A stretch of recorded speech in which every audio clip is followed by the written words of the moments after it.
guys, I'm gonna show you my new bag, Kate Spade. I bought this 2 days ago.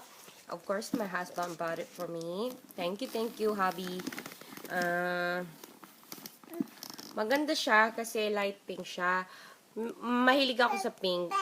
Pink bag, pink outfit. At saka yung designer brand in New York.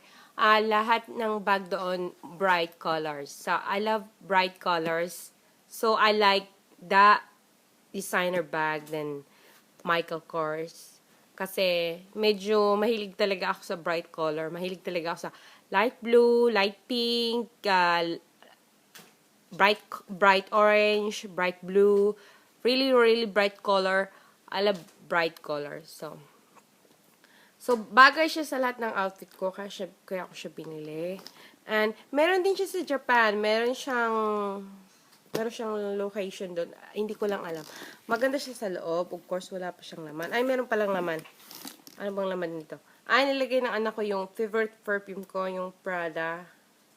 I love this perfume. It smells good.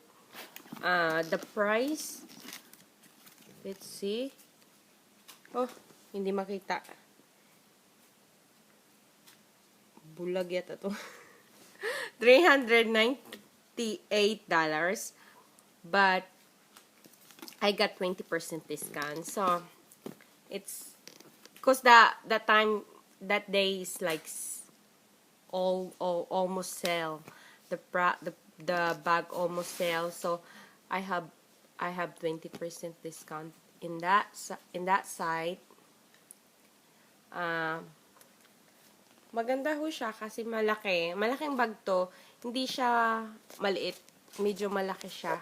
Kaya, pwede kong lagyan ng makeup ko, damit ng anak ko, milk niya, or laptop ko, pwede ko ilagay. Kagaya nito.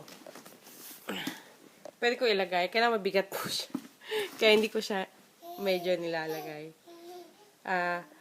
Hindi ko naman dinadala to kasi luma na kasi itong laptop, MacBook na to. Kaya hindi ko siya masyadong ginagamit pagka magbi-video lang ako. iPad yung ginagamit ko ngayon. So, yan na. Thank you for watching. Bye! Say bye! Madumi yung bahay kasi paalis na kami. Punta na kaming San Diego. Welcome, San Diego!